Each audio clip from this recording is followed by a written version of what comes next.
সামনে সমাজ রাষ্ট্র এ বিষয়ে আলোচনা নিয়ে আসছেন শুধু ঢাকা বাসাবো থেকে আগত ইসলামী সমাজের সদস্য জনাবা খাদিজা খানম।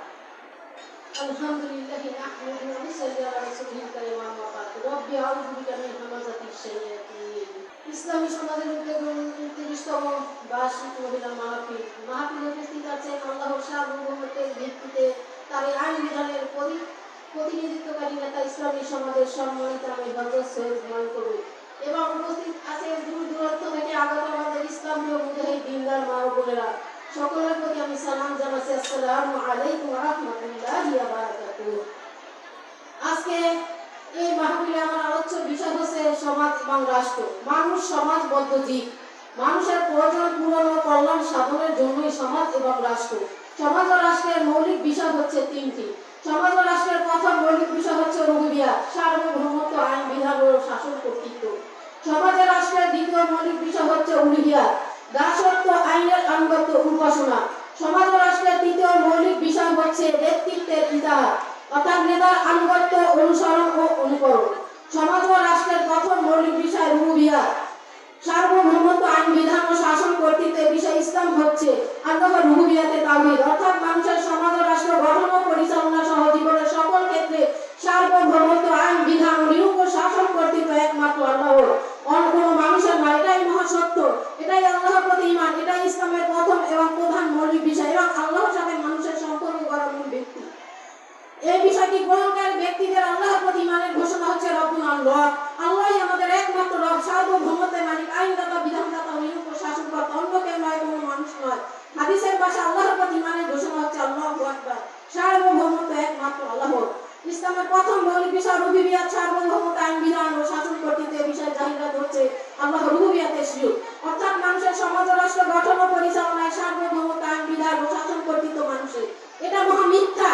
আর এই বিষয়টি এটাই জাহিলিয়াতের প্রথম মৌলিক বিষয়। আর এই বিষয়টি মেনে নিলে আল্লাহর সার্বভৌমত্ব, আইন বিধান ও শাসন কর্তৃত্বের সাথে কুফর এবং শিরক করা হয়।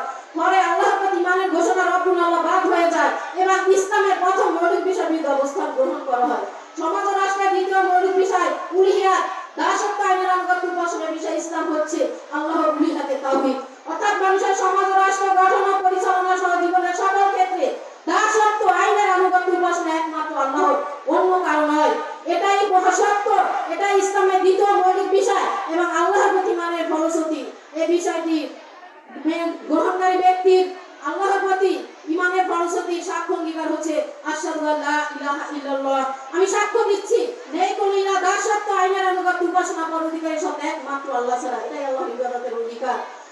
উলুহিয়াত, দাসত্ব, আইনের আনুগত্য, এই বিষয়ে জাহিলিয়াত হচ্ছে আল্লাহর উলুহিয়াতের শিরক, অর্থাৎ মানুষের সমাজ ও রাষ্ট্র গঠন ও পরিচালনায় দাসত্ব মানুষের, আইনের আনুগত্য, মানব রচিত ব্যবস্থা, উপাসনা গায়রুল্লাহ। এই বিষয় এটাই জাহিলিয়াতের দ্বিতীয় মৌলিক বিষয় এবং এই বিষয়ের আনুগত্য স্বীকার করে আল্লাহর উলুহিয়াতের সাথে কুফর এবং শিরক, অর্থাৎ আল্লাহর ঈমানের ফলশ্রুতিতে কুফর এবং শিরক করা হয় বা ইবাদতে কুফর এবং শিরক করা হয়। আর এই বিষয়টির আনুগত্য স্বীকার, এই বিষয়টির আনুগত্য স্বীকার করে আল্লাহর উলুহিয়াতে অর্থাৎ ইসলামের দ্বিতীয় মৌলিক বিষয়ের বিরুদ্ধে অবস্থান গ্রহণ করা হয়।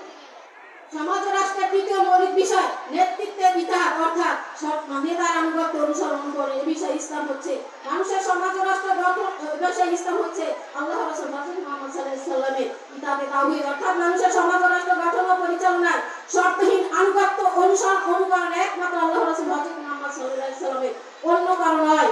এটা মহাসত্য, এটা ইসলামের তৃতীয় মৌলিক বিষয়। এই বিষয়টি গ্রহণকারী ব্যক্তি আল্লাহর প্রতি ঈমানের ফলশ্রুতি বাস্তবায়নের অঙ্গীকার হচ্ছে আশহাদু আন্না মুহাম্মাদার রাসূলুল্লাহ সাল্লাল্লাহু আলাইহি ওয়াসাল্লাম।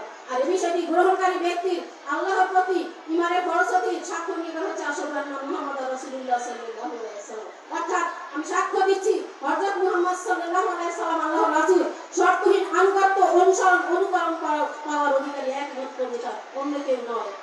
নেতা নেতৃত্বের ইতিহাস, অর্থাৎ এই বিষয়ে জাহিলিয়াত হচ্ছে আল্লাহর রাসূল হযরত মুহাম্মদ সাল্লাল্লাহু আলাইহি ওয়াসাল্লাম ইতিহাসের শিরক, অর্থাৎ মানুষের সমাজ ও রাষ্ট্র গঠন ও পরিচালনায় মানুষের মঙ্গল আইনের ভিত্তিতে নেতৃত্ব দানকারী নেতা, নেত্রী, সরকারের আনুগত্য, অনুসরণ, অনুকরণ।